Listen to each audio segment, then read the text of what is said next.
যারা বলেন না ভাই এই ফ্রি ফায়ার গেমটা খেলা ছেড়ে দাও, এই গেম খেলে কোনো লাভ নেই, শুধু শুধু নিজের লাইফটা নষ্ট করতেছো, তো ভাই তাদের উদ্দেশ্যে আজকে কিছু কথা।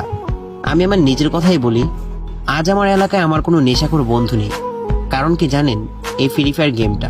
আমি এলাকার কোনো মেয়েদেরকে ঠিকমতো চিনিও না, ইপটিজিং করা তো দূরের কথা। কারণ কি জানেন? এই ফ্রি ফায়ার গেমটা।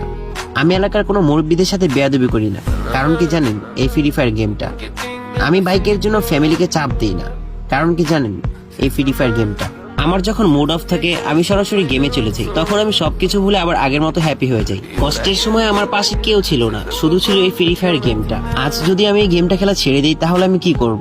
নিশ্চয়ই এলাকার বন্ধু বান্ধবদের সাথে আড্ডা দেওয়া শুরু করব, আর বন্ধুদের সাথে আড্ডা দিতে গেলে তো একটু নেশাবানি করাই লাগে। তো আস্তে আস্তে আমি নেশাখোর হয়ে যাব, বন্ধুদের বাইক থেকে জিলাস ফিল করবো, দেন পরিবারের কাছে এসে আবার বাইকের জন্য চাপ দিব, এলাকার মেয়েদেরকে প্রেজেন্ট করা শুরু করব। তো ভাই আমি গেমটা খেলে অন্তত এই সমস্ত কাজ থেকে তো বিরত আছি।